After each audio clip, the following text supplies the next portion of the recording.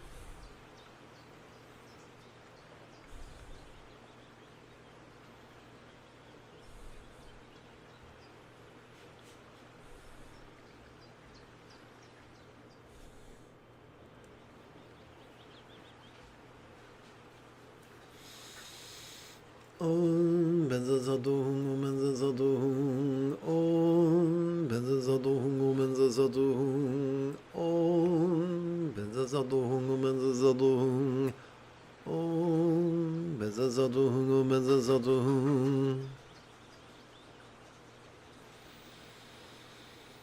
Om benzazadohum benzazadohum Om benzazadohum benzazadohum Om benzazadohum benzazadohum Om benzazadohum benzazadohum Om benzazadohum benzazadohum Om benzazadohum benzazadohum Om benzazadohum benzazadohum Om benzazadohum benzazadohum Om benzazadohum benzazadohum Om benzazadohum benzazadohum Om benzazadohum benzazadohum Om benzazadohum benzazadohum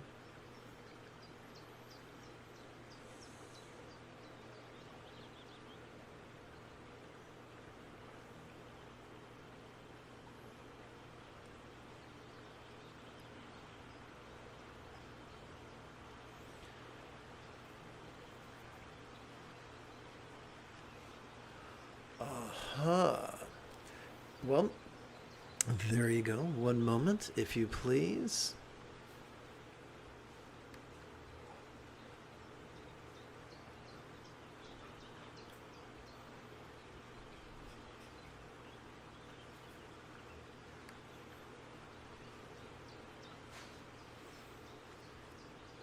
Now let's rest the mind.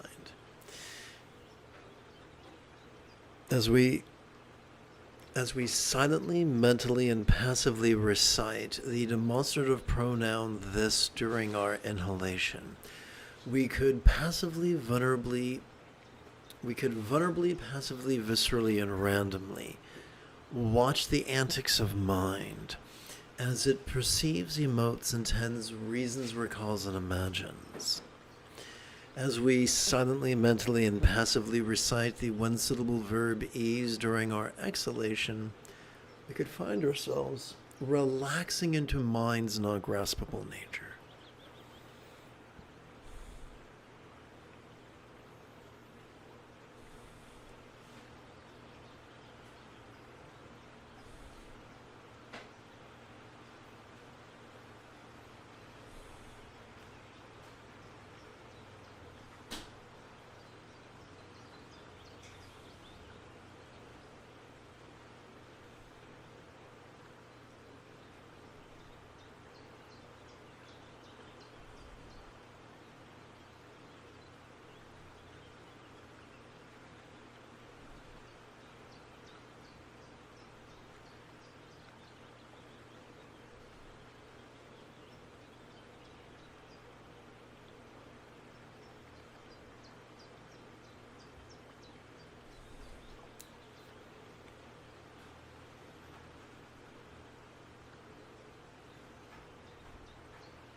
Uh-huh. Okay. Oopsie, that got weird. So quick edit so that things go smoother.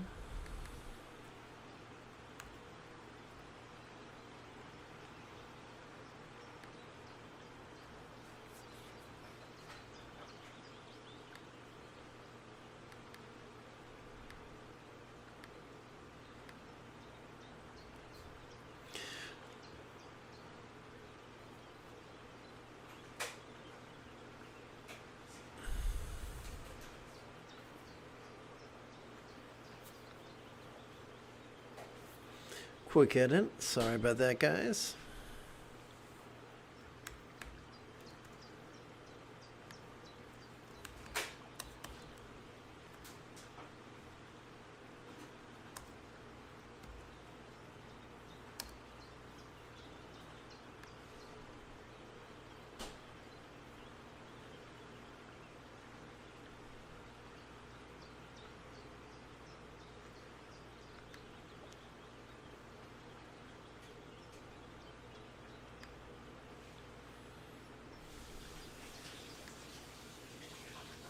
Thank you for your patience.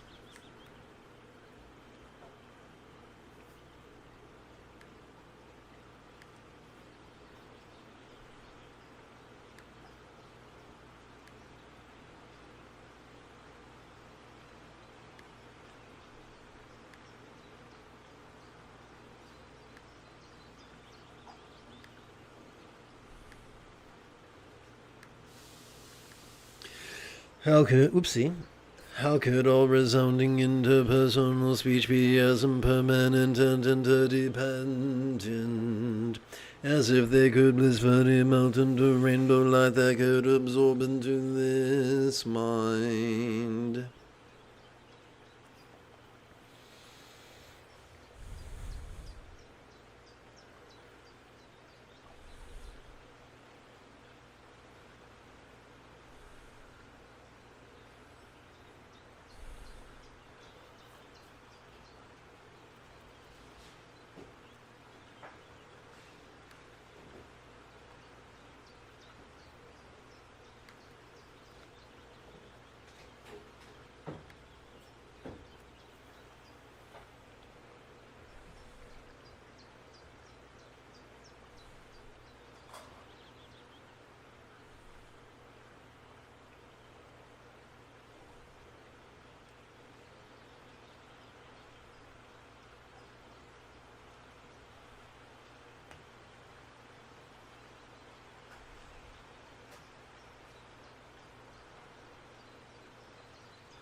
How could all lucid minds be as impermanent and interdependent as if they could blissfully melt into rainbow light that could absorb into a vast empty void? Like the illusion of the infinite azure sky on a bright and beautiful cloudless morn, which, although tantalizing to the eye, could be non-graspable to the hand.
Without hindrance may I ensure enormous benefit for all beings. Without hindrance may I ensure enormous benefit for all beings. Without hindrance may I ensure enormous benefit for all beings.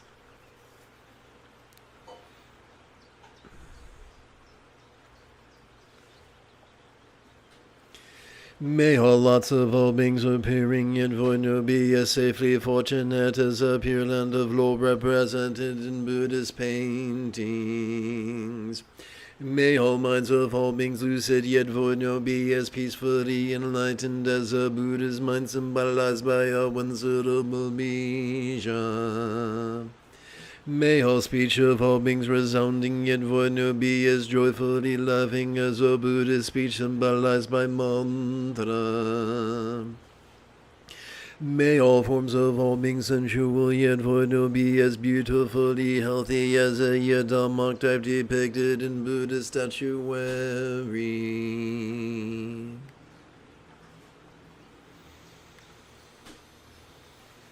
If you feel that I have earned it, you could give this live stream a thumbs up. You could even help support this channel. In approximately 10.5 hours, I would very much like to return to lead tomorrow's early meditation class and group practice. And if you are as geeky as me, whoops, wrong button. And if you are as geeky as me, may the Force be with you always.